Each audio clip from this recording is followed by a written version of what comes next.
Namaste. Today we have Dr. Mahesh Mehta ji with us at Hindu Talk Show, and let me quickly introduce you about Mahesh Mehta ji to our audience.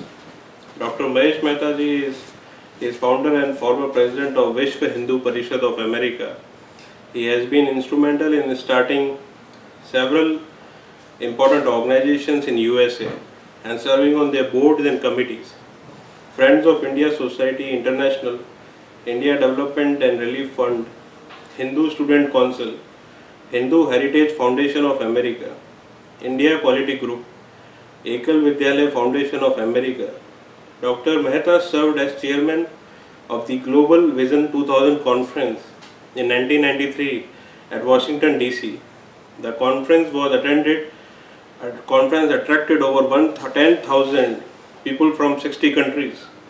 Dr. Mehta has written many articles on social, political, cultural aspect of life. His latest publication is the book entitled Hindu Philosophy in Action. Dr. Mehta is also the founder of Global Indian for Bharat Vikas in USA, a Mission 2014 program bringing Narendra Modi ji's government in power. Dr. Mehta is one of the founder trustee of ABAP Prayag, and he was appointed director of ABAP in Feb 2009. Dr. Mehta is one of the founder and director of Hindu University of America, Orlando, Florida, and chairman of Innovative Quality Group Incorporated that runs leadership seminar for young professionals in India. Dr. Mehta is the vice president of Vishwa Hindu Parishad (VHP), and with an assignment of global coordination of VHP organizational work globally. Over 40 years of global coordination of VHP organization social service record, primarily focused on India, Indian Hindus and Americans. Area of interest Hindu Dharma. Dr. Mehta has philosophy, culture. Dr. Mehta holds masters and PhD degrees in physical chemistry, a degree in law, and has done doctoral research in polymer science and technology.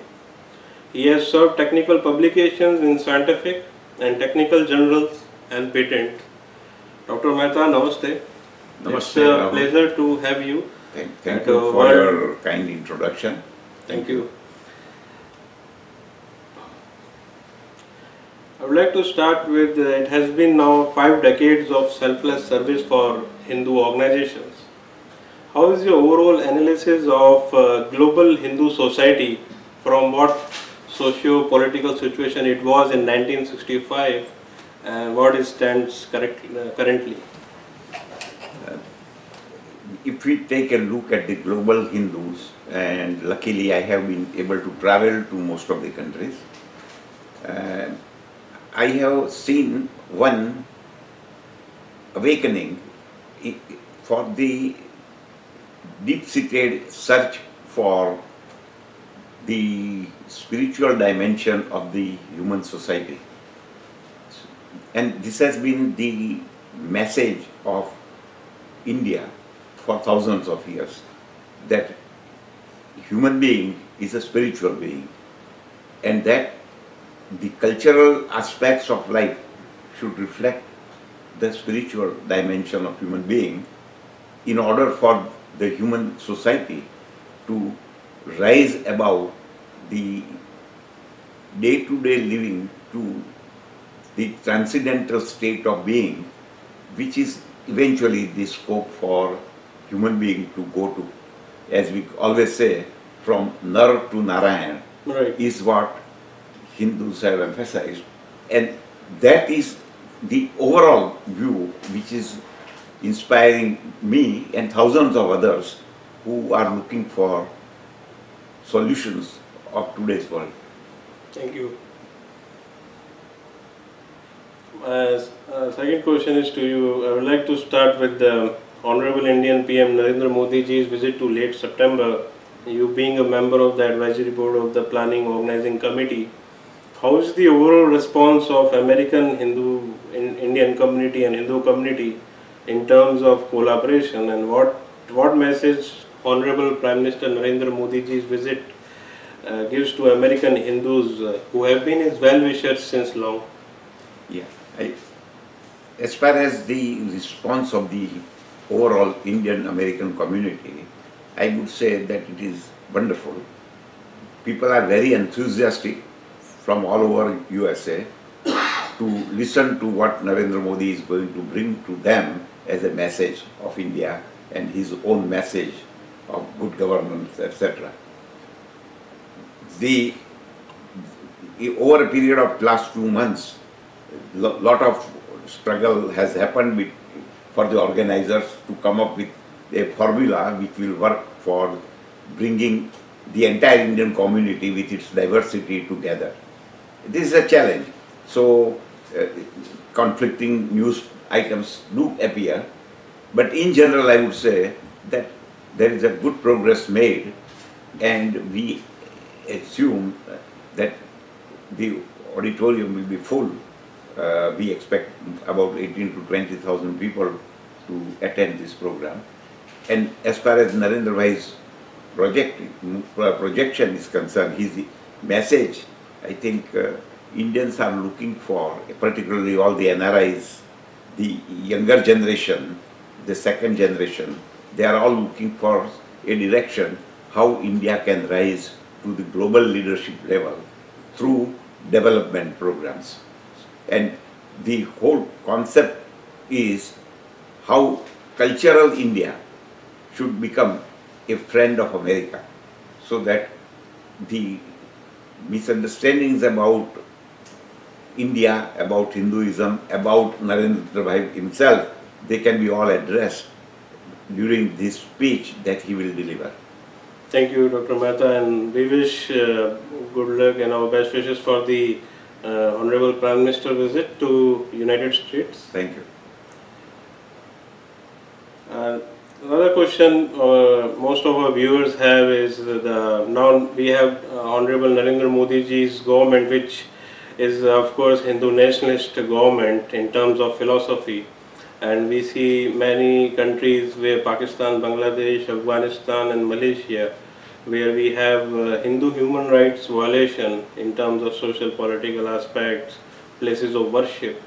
Do you see that this situation will improve as with the Honorable Narendra Modi ji's ascent to Indian Prime Minister as a Prime Minister, and would he be putting diplomatic pressure on such countries where Hindus are getting persecuted? Well, this is a very complicated issue. Issues about Hindu rights violation, human rights violations in Pakistan, in Bangladesh, in Malaysia, in Nepal, and in many countries around, particularly the non-democratic states or the religious dominated states. The issue of human rights violations has to be addressed in a very different format. For example, to think that there is a Hindu nationalist government in India itself is a little bit of a stretch. It is a government in which there are people who have a Hindu nationalist bent of mind. It does not mean, therefore, that the government should be labeled like that. Right. Yet, the Prime Minister himself, when he was interviewed, he had answered this question. He was asked, and he said, I am a born Hindu, Right. and I am a nationalist. Yes. And now you can join these two words and then create a lot of ho-ha in the media and then create a sort of a negative feeling. So we would like to convey this message to the average Indian, average Hindu, that please do not view this in terms of some sort of a Hindu government. Think in terms of the government which is meant for the well-being of all, Right. the development of all. And in that case, this extra adjective which is used Right. may be coming as an obstacle. Okay. So we have to be very careful in thinking what this nationalism means, because the moment you use the word nationalism, it has a connotation in the Western way of thinking, Yes. which is not the idea of Hindu nationalism. Yes. So that's why we should be clear about this. Right. We don't have to put a label on that. It is a government democratically established for the management of government in a way that it takes care of the development of all without any discrimination. Yes. I thank you, Dr. Mehta, for updating on the so-called term, Western term. We have the nationalist and Sabka Saath, Sabka Vikas is the mantra for the Narendra Modi ji's government. Right.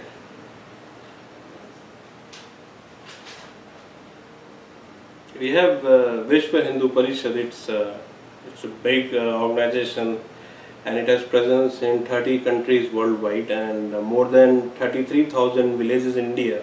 In terms of scope, it is one of the largest organization of Hindus working for Hindu cause since long, and Hindus have presence in 100 countries, more than 100 countries. How VHP can expand to more countries globally, wherever Hindus have presence? See, the difference between Vishwa Hindu Parishad and there are many religious organizations. Before independence, our presence was minimum and our presence was not recognized, or India was only labeled as a country of the poor, the country of snakes, the country of snake charmers and so on. Right. In the last 2-3 decades, the situation has changed. Now we have global presence of Hindus who have on their own merits acquired success in all fields of life, including education, health, technology, manufacturing. You take any issue, Right. Hindus have advanced themselves to the extent that in America, Hindu community, the Indian community has achieved a status of Right. outstanding community contributing to the well-being of this country. Right. So, Vishwa Hindu Parishad being a base on Hindu itself is one reason why it is not going to be spreading its message in the way that a typical organization will like to spread. Right.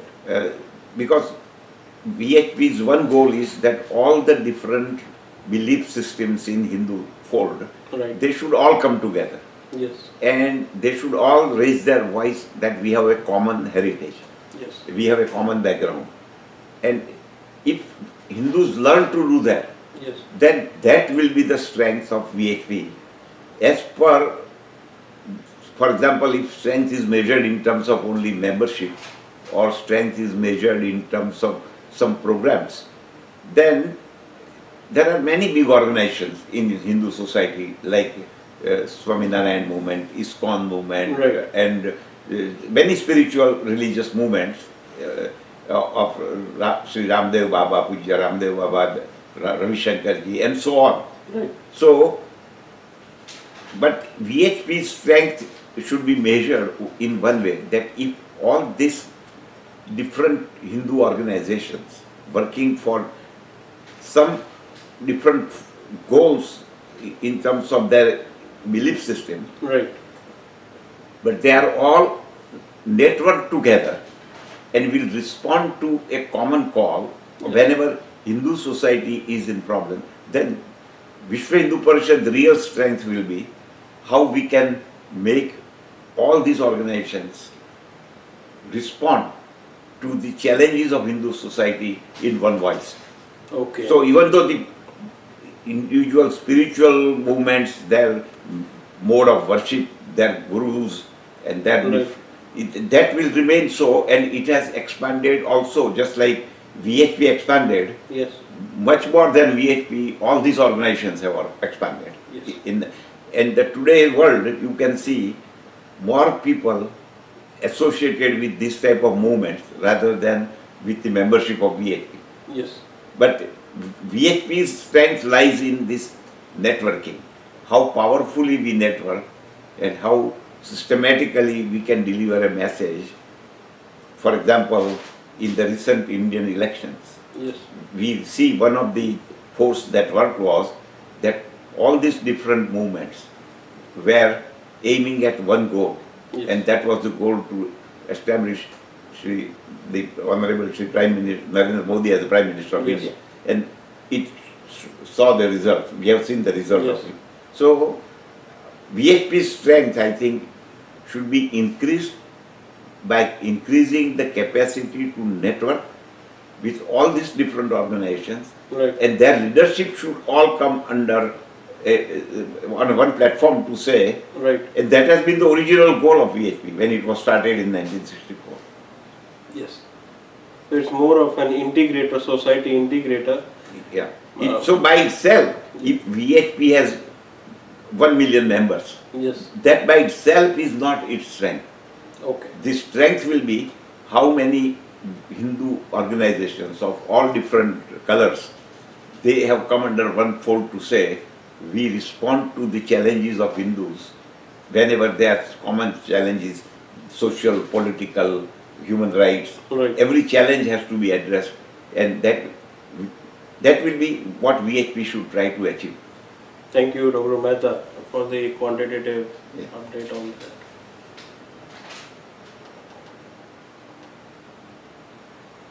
Our next question is that some of the selective American Hindu organizations, they have been promoting a philosophy which is basically, in order that American Hinduism movement is separate, excluded with respect to Indian Hinduism movement, and in order to empower Hindus in America, you have to basically exclude the whatever the movement Hindus have in India, Bharat, and develop altogether a new system of Hinduism, which many of the prominent Hindu leaders have outrightly rejected, and some of the leaders also see that this leftist liberal philosophy of separating the philosophy of motherland, the culture, with that of the overseas areas.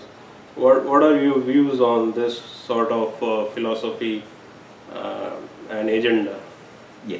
Well, this is itself a very complicated issue.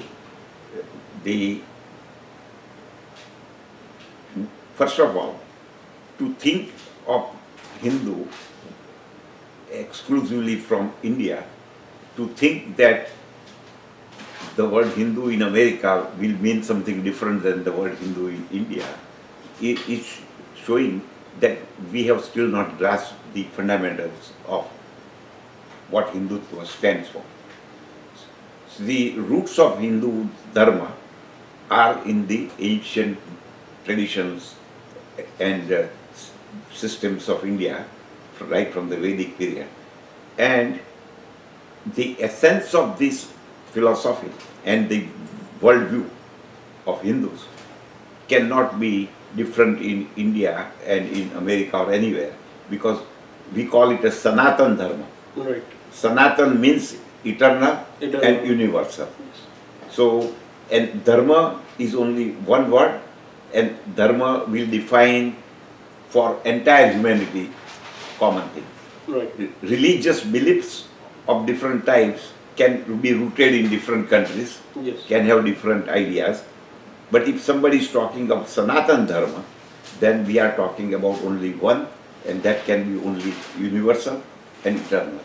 So in that sense, those who will try to alienate themselves and try to define their Hindu base in some different ways based on their intellectual grasp of situation, Right. they will be going for a while, but they cannot be lasting. Okay. The lasting movement for the benefit of human society will only be rooted in Sanatan Dharma. And this subject is quite deep, but we may avoid it. Right. There are movements in this country which are trying to misguide our own young people, particularly born and brought up in India, Yes. here, because they do not have the connections with the roots of India. They have learned to imbibe our philosophy, our dharma, our traditions from the Western perspective, because they are born and brought up here. Yes. It is not their fault. That is obvious. If I go to school here from childhood, Yes. I will be thinking only from that angle. Yes. And that is why some of them will be taken into confidence by these movements. And typically America is so well known for that, that they coin different words, Yes. different movements, because each different word disintegrates the homogeneity of a society, Yes. which gives them power. Yes. So you bring issues in different subject. It may be sex, it may be relation with parents, Yes. it may be marriage, it may be divorce. You take every subject of human society and you can define intellectually in a certain way. It may have its own basis Yes. and it may have its own logic and reason.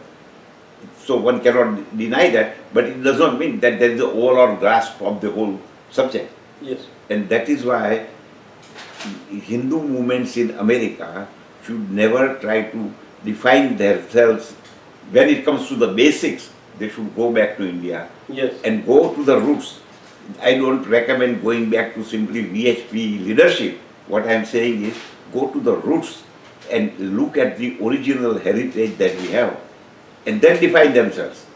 Then we will be safe. Otherwise, our own groups will be used and in dividing and defining the things Right. in a way that is not congenial for the overall human society. Thank you, Dr. Mehta, for it's indeed a very insightful thought you presented. And people should go to pilgrimages and the ancient places of worship and the historical places. Right. Unless you connect with your roots, Right. you will be trying to define things in your own way. That anybody can do. All these liberal movements, Yes. all these ideas of spreading this idea of human rights. For example, without feeling for human beings, I can always talk about human rights. Yes. When I don't feel any damn thing about human being. Yes.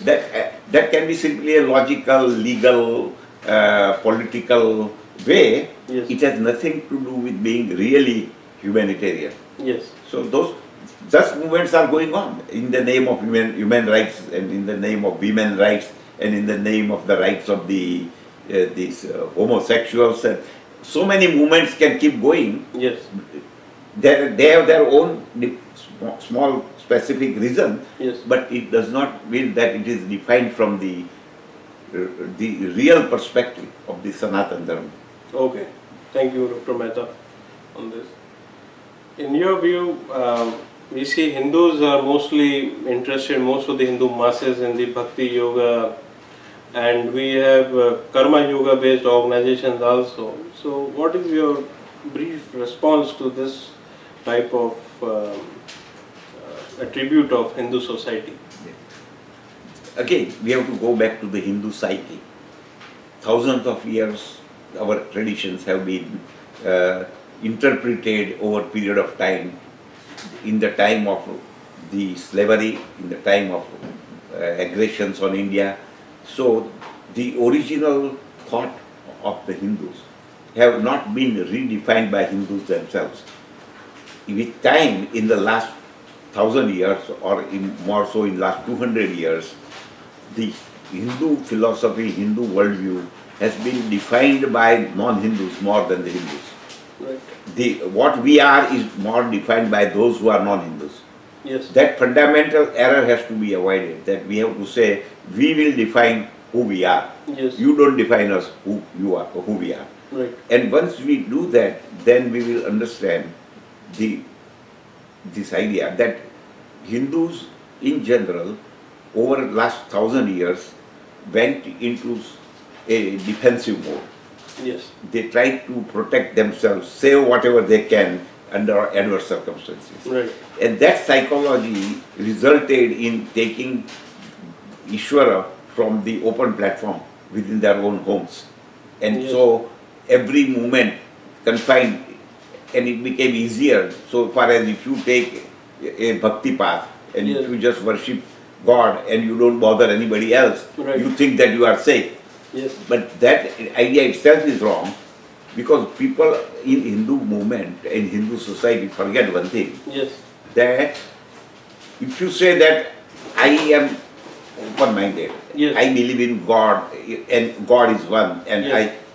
we all are children of God, and so we are all one. Yes. By saying so, you are thinking that you are doing something good, but actually speaking, Yes. the people who are anti-Hindu in their mind, they think that you have taken a position. Yes. The position is different from them. Yes. Their position is that there is one God, there is one way, Yes. there is one path, Yes. and there is only one way of going, and there is one prophet. Yes. Now, if you take a position that I believe equality and everything, Right. then they say you are taken a position that itself is wrong, so I have to kill you. Yes. So, Hindus don't understand this. Those who are trying to hide themselves, bhakti by itself is the greatest thing. Yes. Being a bhakta is not easy. Yes. The bhakti requires total surrender, total sacrifice. Yes. But the bhakti, in order to hide my cowardice Yes. or my inaction, Yes. is not what Bhagavad Gita teaches. Yes. Bhagavad Gita was not taught to a fellow who was sitting on outside the field. That message was given by Bhagavan Krishna to Arjuna, who was on the battlefield. Yes. So battlefield is the place where Hindu Dharma has been practiced. Yes. And so, if we follow the path simply because we want to hide ourselves behind the screen, Yes. it won't make it safe. So, today's lot of people shy away Yes. because in conflicting world you have to take a position. Yes. When you take a position, you are beaten, Yes. and you have to struggle for it. Yes. So the easy path is that I don't take any position, go in a hiding place and say I am for everybody. Right. That by itself is not a solution of the problems of the Hindus.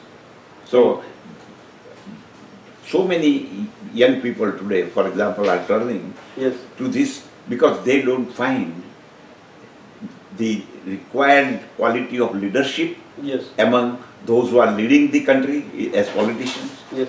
those who are leading the country as different leaders of different fields. Yes. So the younger people think that everything is wrong, it is better to take solace in God. And Yes. so return. So while the consciousness has awakened to a higher level, Yes. but the return has been that I want to hide myself and I don't want to struggle. I will only meditate myself. I will Yes. only. But this is going against the fundamental of Hindu Dharma. You cannot have your soul right to go to heaven when Yes. everybody else is going to hell. So that is what we have to teach to our people. Bhakti is right, so is Jnana, so is Karma. Yes. But then a response to the issues of the society will come as by action. Without action, you Yes. cannot solve the problems. Thank you, Dr. Mehta, about the escapism selective Hindu society we have. Yeah, you can attend it. No.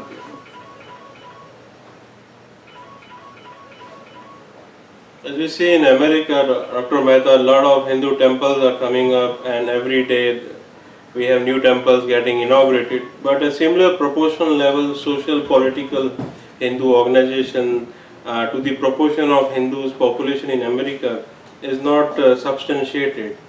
And what are the dangers of such non-proportionate balance we have for the places of worship versus the Hindu social and political movement, which should be balanced? As we see in Georgia, like a temple was vandalized 3 times in 1 week, and we see more vandalism attack on Hindu temples in America. What are the views? Or you can attend and... No, it's not so important, I know that. Okay. So, what are the dangers society faces? Yeah, I see over a period of last 50 years, now more than 500 temples have come up in USA. Yes. And people go to worship, and people need temples for their own solace and their own individual connection with God. So they go there, and that movement is okay. It has unfortunately not been able to attract these born and brought up people here to the extent they should. Yes. Partly because of the way we live in this country. Typically, a Hindu family you take a look at them, they are surrounded by the people who are non-Hindus. Yes. They have a certain way of living, and so the children growing up here follows that pattern. Right. And lots of the things that children will ask to the parents or go to the temple and ask the priest, Right. they will not be able to explain to them many things. Yes. Partly not because the parents or the priests are ignorant, partly Yes. because there are certain stories, certain things which will not be grasped at a certain level, age of life. Right. So Indian society managed to imbibe this whole thing as a community. Yes. The religious festivals, the holidays, the festivals, everything was a community event. Yes. Because of that community event, things are imbibed by the children and the growing up people. Right. Naturally, as they keep on learning, Yes. they don't learn going in a school or what is the Hindu Dharma and what is Ramayana and all that. They Yes. learn it by looking at people in Looking society. at people, yes. Yeah. Ram Leela and Yeah. So- Krishna Janmashtami celebrations Yeah, like so that. those festivals, the mass community involvement, Yeah. the involvement of people in Kumbh, for example, Yes. a unique event. As a child, I was always wondering why these people are wasting their time and money and going there in this crowd and getting crushed and all that. But that is only the response of my childhood age. As I grow up and I say, oh my God, this is something amazing. Yes. Nowhere in the world people have exhibited such a Shraddha. Right. And that Shraddha part is something which is coming out of the total living. Yes. When you are living in an environment which is different, totally different, Yes. then a lot of things are missing. So, I may build a temple, Yes. I may create an artificial environment, but I am still not having the environment in which I grow up. Right. There is a difference. Yes. Now that has resulted in this type of weak bond between, but lately, for example, Vishwa Hindu Parishad of America Yes. has taken up a project which is called Hindu American Executive Conference. Hindu Mandir Hindu Mandir Executive Conference. HMEC. Yes. HMEC. And HMEC has started bringing, after a lot of resistance of the temple people, Right. they are all afraid of VHP taking over this. It is, VHP has this idea that you all come together. Yes. In this environment, Yes. how will you address the issues of our children, youths? How will you make them see the value of the temple, the religious ceremony, Yes. the beliefs, the faith? All those things can come only when we address the issue. So the temple becomes not only a place of going and doing arti, Right. but it's a place where they can bond, where they can learn, where they can have some system of education, where there can be a person who can answer their questions. Yes. If these things happen, then slowly we can bring up, and so Vishwa Hindu Parishad has successfully created youth movement. Yes. Then nowadays we find youths are getting involved in temples and so on. Yes. But again, no matter what we try, that environment which is there in naturally in India, Yes. it cannot be created here because this is a very cosmopolitan, open society. Yes. When you live in a neighborhood where you may be only Hindu, maybe Yes. there is no other Hindu there. Yes. So certain things will never be imbibed. Yes. So we have to bring, the only other solution will be that our children should go back to India. They have to visit religious places. Yes. They have to understand problems there, and they have to examine India from a different perspective, Yes. and not just apparently what looks like. And naturally, human being is like that. First thing happens is we see with five senses. Yes. We feel the world with five senses. Five senses. And we define it. Right. But that is a limited knowledge. If our children start learning that there is another way of looking at life, Yes. and that when I imbibe, then my eyes open to another world. Right. And so, one of the things that happening in this world is that many Americans, for example, in Yes. America, are taking to the Hindu values of living, Yes. to yoga and meditation Yes. and vegetarianism and going to yatra and staying in ashrams in India, and because they have started looking internally now. Yes. Whereas we are going extrovert, Yes. they are going introvert. Introvert. And that is what is common. A human society, when it gets fed up with extroverted Yes. and views, they go introvert. Yes. And when they go introvert, they turn to the path of India. Yes. So, solution will not be building more temples. Solution will be to create interest in them, to go to pilgrimage, to go and to face whatever the problems there are, Yes. and without judging only from the external. Yes.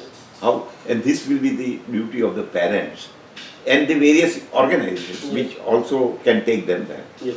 So that is the way I look at the Hindu temple issues and the gap that is there. That gap can be bridged only by exposure to the culture in India.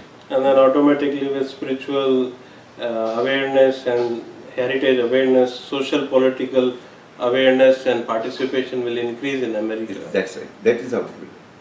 In the current social political threats Hindu face, we have now we have Honorable Narendra Modi's government in Bharat, and it was big Hindu movement worldwide to support him, and they are victorious. But still the threats are open. The threats, Christian missionaries, conversions, radical Islam, communist and leftist ideology, and also the pseudo-secular Hindus who keep leg pulling the Hindu leaders and discrediting them, defaming them. Which one is a bigger threat now? Where Hindus should focus their energy out of these fourfold threats Hindus face since the millennium? Well, first of all, we have to know that Hindus have to be awakened to become better Hindus. Yes. These problems, the rest of the problems will always continue. Yes. Because just as we have certain belief system as Hindus, so all these different faiths have their systems, including the system of communism, Right. which has of their own gods and their own philosophy and Right. their own way of thinking. Yes. They all will continue and they will keep fighting. The way we can win over them is not simply by fighting them, Yes. but by making sure that those who are born Hindus, Yes. they understand what is good about Hindu Dharma, what is good about Hindu way of life, and in the light of that, if they try to understand these movements, Yes. then they can develop certain answers to that. Okay. But because one of the difficulties Hindus face is, Yes. we always teach our children Vasudhaiva Kutumbakam. Yes. The entire world is a Hindu family, Yes. world family. Yes. Now if it is a family, then why have to make a strategy? Yes. There is no enemy. Strategy is for enemy. Yes. So to begin with, I have already rejected the idea of there are people who are anti, they are enemies. And so I don't even strategize Yes. because my mind is not prepared for strategy. Yes. So the point is, Hindus first will have to know being a Hindu is what. And Yes. the sheer numbers is one strength which is important. Yes. But qualitatively, if the Hindus do not live the quality life of Hindus, Yes. then the rest of the smaller groups will be able to attack and destroy us. Okay. So, from a Hindu perspective, Yes. answer to the problems do not lie in simply creating some strategic groups and fighting them. Right. Because you should always remember that human mind is capable of creating more and more problems. Yes. So, if you do not have your own inner strength, Yes. based on your own inner clarity about who you are, Yes. what is your identity, then anybody can attack you and you will be dissuaded. And when you are not clear, you can be dissuaded to do anything. Yes. So, one broader approach will be always awaken your own people to understand and live quality life of a Hindu. Right. 50% of the solutions will come right from there. Okay. Remaining solutions will come by developing intellectual dialogue. Right. We have missed intellectual dialogue for a long time. Yes. And intellectual dialogue will be necessary to deal with these different ideologies and isms Right. and philosophies. And you need really fundamental understanding of work. One of the work that I refer to is Dr. Rajiv Malhotra's work Right. on how he is trying to give a vision. Right. So I have to develop an understanding about the strategies of the different groups Right. and intellectually deliver the things, Right. we may have to redefine and recast Right. our way of presentations to these people. Right. And that is how. But if it is limited to intellectual, but then there is a group of people, there is nothing intellectual about it. It is simply fanaticism. Yes. And that fanaticism will require some different system. For example, there should be a political answer. Yes. There should be some military answer. Yes. It could be all different answers which the government of India may have to develop. But as a society, our response should come from Right. our own understanding.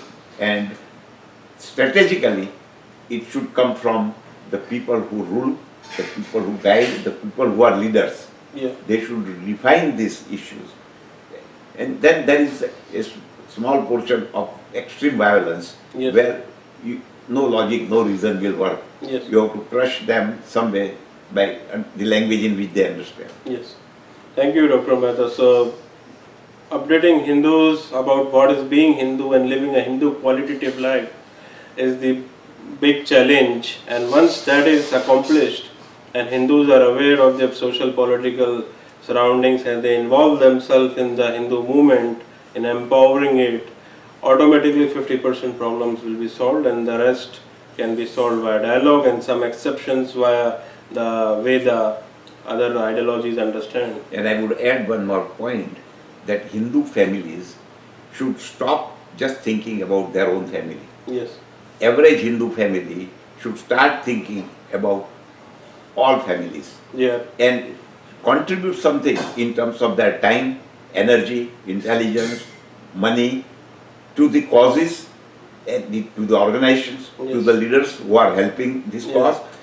If we don't take a joint responsibility, ownership of the problems we have, and if you think that somebody will come from heaven and solve Yes. the problem, it won't be solved.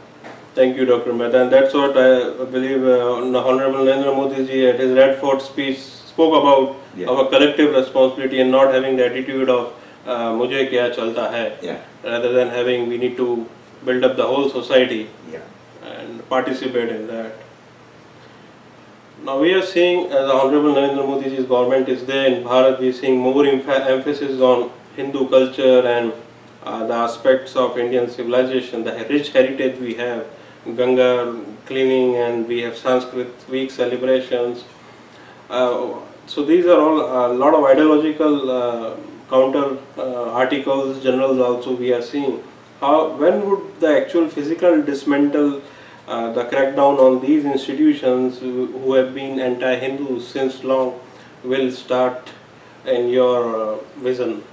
Well, that's a big challenge for any government.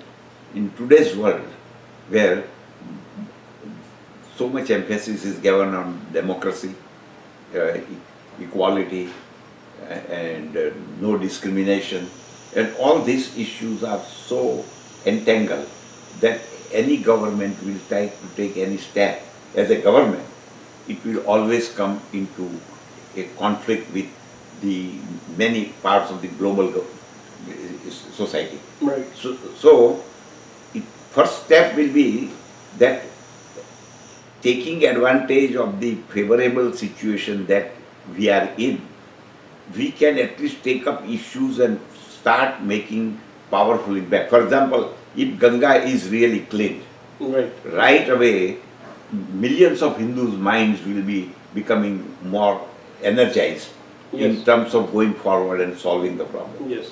And the more you become energetic and the more you become confident about yourself, the less will be the effect of those institutions on you. Yes. So the overall answer to long-term solution of the problem is not government. Yes. The long-term solution is always from the society which has awakened, and lucky will be us that is the reason why we wanted the government of Congress to go. See, with the current geopolitical changing environment of the world, and it has been long-term demand of geopolitical defense experts that India should expand itself to Agni 2 and Agni 3 towards more global deterrent against any strike from east, west, north, south, and should analyze, design, and deploy the ICBM sort of intercontinental ballistic missile that has 10 to 20,000 mile range. What is your opinion in this regard? Yeah, well, see, it is interesting how human beings are trying to solve a problem by going for greater, more powerful tools of destruction. And the so-called deterrents have become also a question. So when nuclear bomb was developed, and then at that time Americans thought that they will only have this monopoly of nuclear power. And today nuclear proliferation has become one of the challenges for them. Right. And to the point that we have created a monster in which we can say, release once and we are all finished. Yes. And so, really speaking, intelligent human beings, unfortunately we may not have them, but Yes. the intelligence always tells me that all these weapons of destruction are ultimately not going to solve the problem. All you need is one crazy guy, you push the button and we can destroy everything. Right. Now, by the same token, in order for a society to just feel confident Yes. that we are also capable of matching, Yes. so that I would advocate that develop as far as you can go, that develop the power, develop the capacity and keep it handy. Yes. Even though in the human wisdom point of view, Yes. it is sheer waste. Today, when more than half the population of the world is not in a good shape of living, Yes. instead of solving their problems of human society in that way, Yes. we are always following, and America has done that, super military power. Yes. And yet this super military power is threatened so well in Middle East. You can Yes. see that. And yet they think that they are having a deterrent. Yes. One day they will take over everything. Yes. So, in my wisdom, I don't think that there is any sense in going after all this. Right. But in practical sense, I think that, okay, the society, wherever it is today, what it feels comfortable, what capacity we have, Right. we should challenge maximum Yes. and keep it. Maybe someday it will destroy us, but you keep it. So, it is a very difficult question to answer. Philosophically, it does not make sense to create more and more means of destruction. Yes. But in practical sense, you say, okay, if my neighboring country wants to attack me, it will think 10 times before doing so, because then they know that we have the tools. Yes. But by the same token, they have the tools also. And so, under the fear of keeping people away from war, you can keep accelerating war. that is what is happening. More with that question is when you solve, there is some internal problem Yeah, in a country that is being caused by external force, yeah, and then we have seen in Middle East some countries that try to solve the internal problem, and in that process, when you are involved in that, controlling the internal problem, whether it is civil rights or some rebellion group or armed militia, foreign countries take an opportunity to attack them in that vulnerable situation. yeah. With that perspective, this question is in. Yeah, and in that sense, one has to develop most powerful deterrents that they can. Right. Because just as it can happen in Middle East, so also it can happen in India. Yes. Those games are going on. And any country like India, which is a big country, Yes. the other powerful nations will always want that they should be given a check. Yes. And so they are trying it. Yes. And one of the ways to check is to dismantle that country's strength Yes. by dividing it. Yes. So, yeah, that is why you create your power. Thanks, sir. And we have seen in the last 40 years in America and other European countries also that VHP organizations, temples, they have been working hard in inculcating the dharmic culture values among the second generation Hindus. And in reality, after 30-40 years, we are seeing that the level of participation among the ranks of temples, Hindu social organizations, it's quite very scant. It's when it comes to second generation Hindu Americans or second generation Hindu Europeans, and most of the ranks of these organizations get filled by the incoming migrants from India. So where was the gap? Was it the fault of the organizations that were not able to sustain the second generation overseas Indians, Hindus, or it's the second generation that should come up more proactively in understanding why these organizations are working for Hindu culture, dharma, and the integrations with motherland? This question has a multiple dimension of answers, but what I see is that, first of all, the world has become global. There is no way going back. Right. Technology has opened up doors for everybody. Yes. And today's youth, today's younger generation is so much fascinated by technology Yes. that their only joy is coming out of, their satisfaction is coming out of this playing with the different toys that they Yes. have. So the world has come together, shrunk. Yes. It has both possible ages. Yes. It can definitely uproot some of the traditional values of the society, Yes. like going to a temple or like following certain rituals Yes. or following certain cultural values. But since the society has come so close, the influence of all these different groups coming together, Yes. it cannot be deterred by any organization. Yes. The only way it will happen is that the people who are running the traditional organizations, Yes. they can adopt means of educating using this technology, making this availability of tools Yes. in a way that it becomes handy in the hands of these young people, Yes. so that our values, our culture, our philosophy, our way of living, Yes. whatever it is brought to the attention of the younger people Right. with the means they use.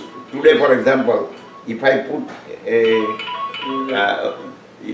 if I put my information on some print media, Yes. very few people are going to use it.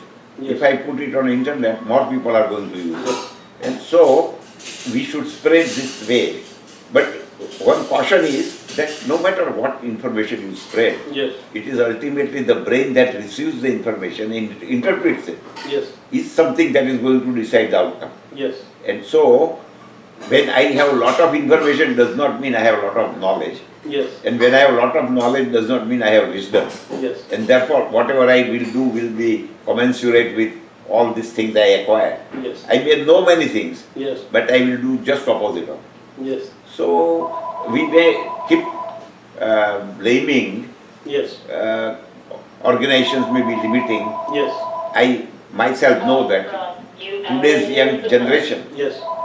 is not interested in organizing Yes. or coming together. Yes. In Boston, I experienced the same thing. The young people come here and then they say, well, if we can do it on phone, it will be good. Okay. So coming together Yes. is interaction of the consciousness Yes. at a level that is influencing the other person in a certain way. Yes. I cannot impart sanskar on telephone. Yes. Even though people are doing arti on computer, that nowadays I know Right. in India that they have God in the computer. But that means all virtual. Anyway, God is virtual. Yes. So this current situation is that organization is to be replaced by networking.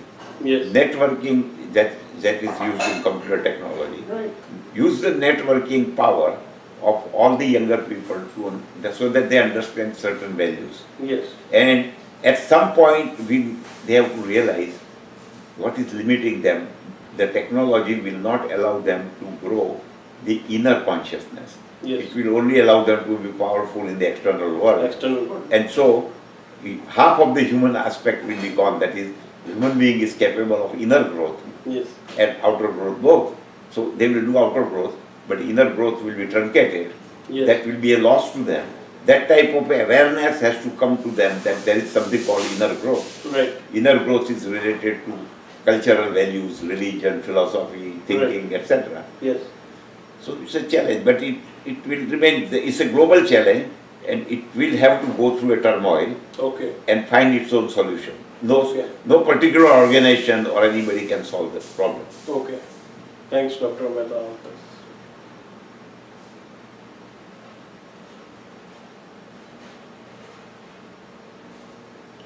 Now the question is with respect to the non-RSS groups, and you have been quite senior most leader in the RSS family in Bharat. You came to USA, founded organizations, and you've been seeing a lot of non-RSS groups also, like Hindu Janjabuti Samiti, Hindu Samanti by Tapan Ghoshi, and we have Hindu Munani, Hindu Mahasabha, that are also doing great work and the services to Hindu society. Some of the requirements that are not being able, RSS framework is not being able to accommodate. In that regard, what is your view on the alternate Hindu movement that is gaining momentum in Bharat and elsewhere? Yeah. I think I have been born and brought up in the RSS tradition, right from my childhood of age 10, and so all my life I have been cultivated, exposed to, through experience, through knowledge, through theory and everything, to RSS way of working. RSS has a certain most fundamental approach, and that is awaken the Hindu society to their inner values. Right. And for that they establish a certain pattern. Yes. But as the society changes, people are not comfortable with those techniques. Yes. They, even in those days when we started, Yes. there were people who were uncomfortable with that. Right. Going to Shaka and putting Right. on a Ganesh and going in a marching speed, and people were not very much interested in Right. that. So that is not like new, it was then also.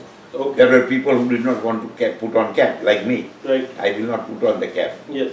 I always said that it is not cap that is important, it is the head under the cap that is important. Yes. Exactly. So that is how I was thinking, and it will continue. So then there are specific issues of the Hindu society, Right. which a big organization cannot take up, Okay. because there is like a mass thing where you want to make a huge train turn. Right. It requires a big sluggishness to move slowly. Yes. So you need smaller groups, Yes. which will address some of the issues of the Hindu society. Yes. And so Sangha people can give some blessings to these groups and say, solve the problems. Yes. You are for solving, RSS is for a long range problem of Yes. the Hindu society. Yes. That is to develop a sustainable Hindu strength, Yes. which will flourish the rest of the aspects of society. Yes. But you can solve your problem in a short way, Yes. so they are necessary. If there is torture going on in some part, Yes. a response system is created by some leader. Yes. And in my way of thinking, RSS can bless these movements in their own way and allow them to grow, because it is not minimizing the value of RSS. Yes. It will, in a way, it will add to this. So when you know there are so many different viruses in the society, Yes. and you cannot simply say that I have my own one injection for all of you. Yes. So people will discover different solutions, Right. and they have a right to discover different solutions, Yes. and they will last for the time they have that problem, and Right. then they will disappear.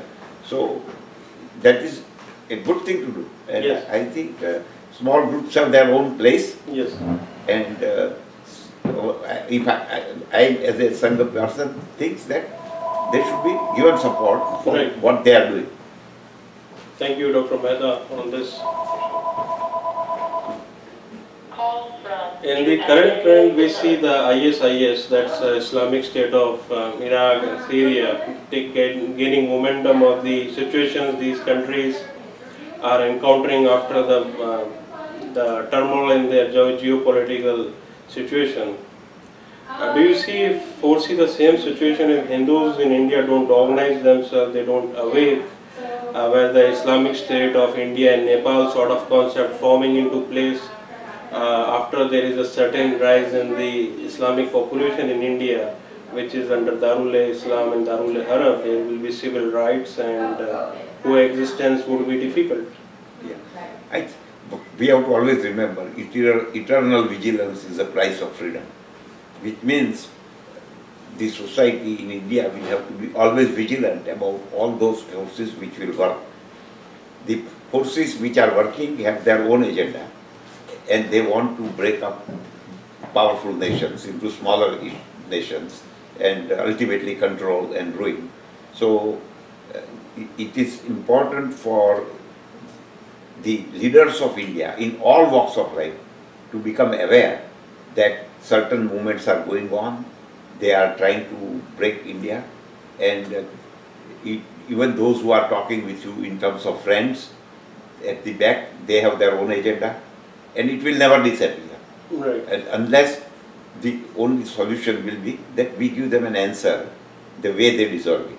Okay. And so I am afraid that in India also there is a very great potential, because wherever there is diversity, yes, and where there is more than 100 types of leaders, yes, the problems will be multiplying by itself. yes. So we need eternal vigilance for dealing with this problem. And it can be dealt with not by one method. Yes. It is all different methods, Sam, Dam, Danda, Ved. Right. You have to apply everything, yes, in order for Dharma to sustain. Yes.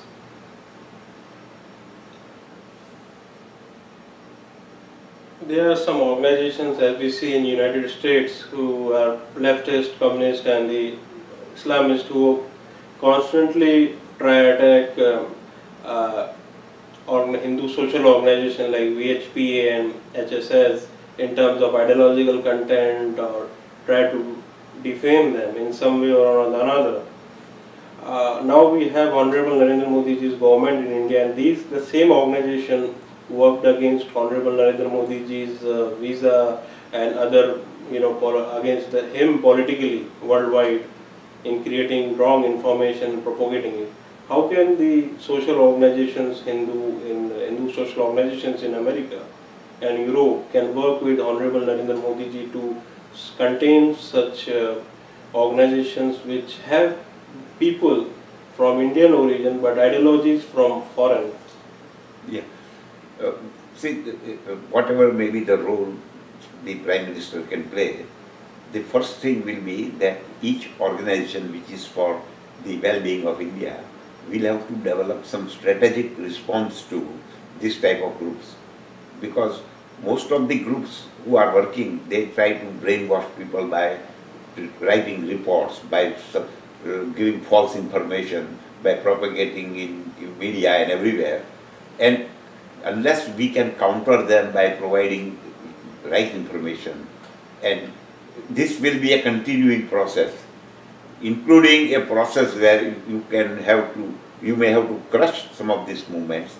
And if we are working closely with the government, then there is a possibility that we may be able to build up the confidence. After all, in democracy, the leaders don't have their own strength unless they are supported by the followers. Right. So how much direction we can give to the activism of the government, right, will depend upon how much we are prepared.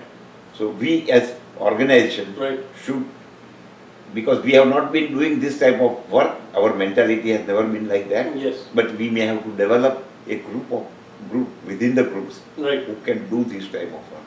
Thank you, Dr. Mehta, on this. And coming to a conclusion, who are the key persons? Every person growth has some gurus and key individuals who inspired him in life. He learned from them. Who are the key individuals in your life who inspired you supported you and empowered you, your soul and well-being in serving the Hindu cause and family, society in general?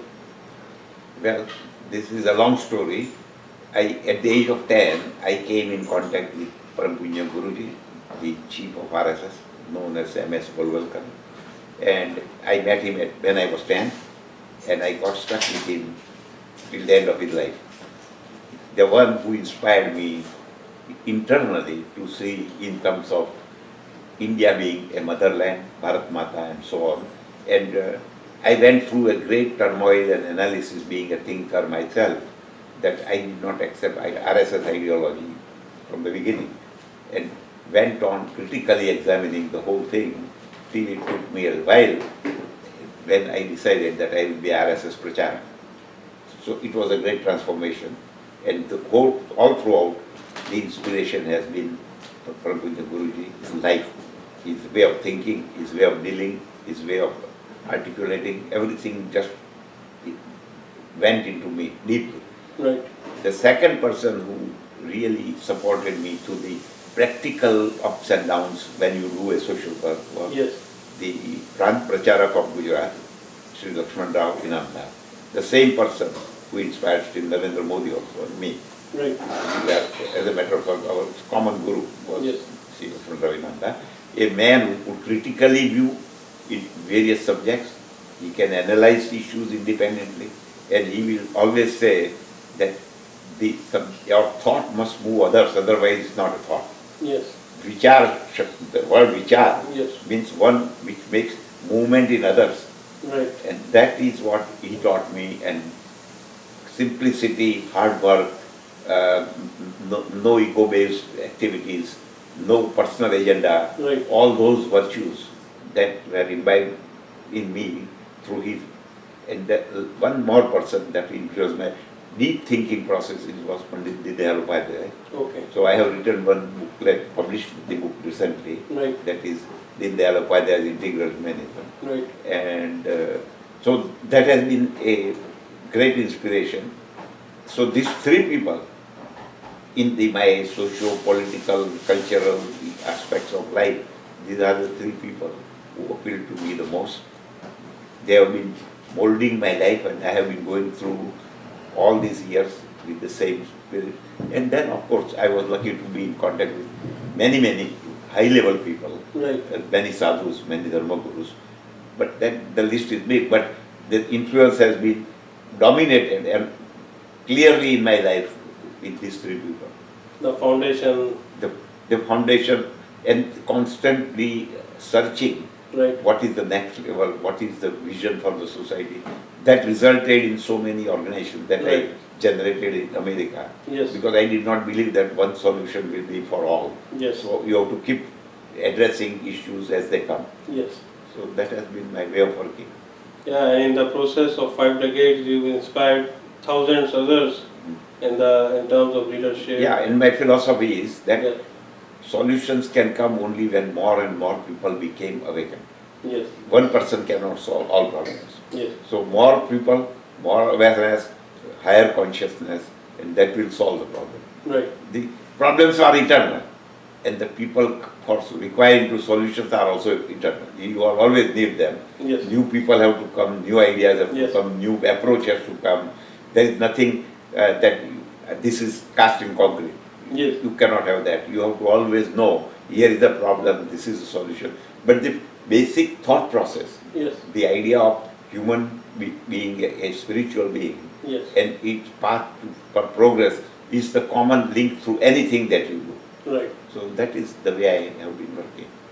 About the book you have authored, The Hindu Philosophy in Action, would you like to update our audience what is it is about? And it is basically what it is that in 30 years of my stay in America, how this whole Hindutva movement developed here. So it describes my journey in a way from 1970 to 2000, and all different things I went through, all different countries I traveled, my own thoughts, how they developed, and how it has been going on. So if one wants to understand the process, then he can read the book and he will know what is the thread of thought that is running through all these 30, 40 years. Right. So that is the book. Essentially, it says how many people are working and how so many people help this whole movement. Right. So even though it looks like I am the doer, Yes. but I am not, because the doers are so many. And Right. I just provide the required linkage. Thank you, Dr. Mahesh Mehta ji. One quick question is, people often perceive Hindutva in a wrong way, the constant version of Western version of Hindutva. Hindutva basically the essence of Hinduism, like worshipping goddess Ganges and cow as sacred. In your terminology, can you describe briefly what is Hindutva? Hindutva is a word, if you take Sanskrit word, like if you know Vyaktitva, Yes. that means the expression of personality. Yes. And that means it is a total expression, internal and external. Yes. How you look, how you wear, how you speak, Yes. to the point how you deep down you are integrated. Yes. That is called Vyaktitva. Yes. Hindutva is the expression of the Hindu way of life, Yes. of all thousands of years through the various dimensions of India, Yes.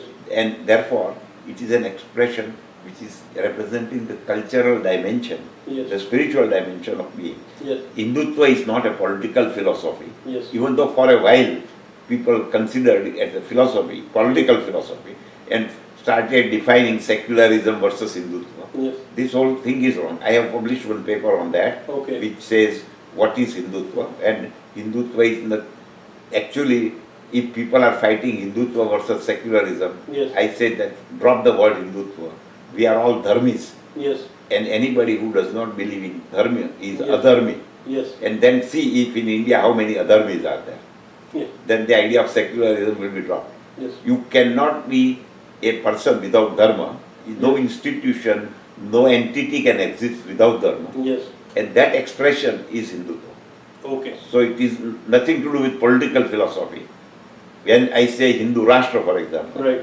I mean the philosophy of human being, how it looks as a spiritual being. Right. And in that case, you may follow any religious upasana paddhati. Right. It does not stop me for calling my nation as Hindu Rashtra. Right. My nation is Hindu Rashtra because it's an expression of the society.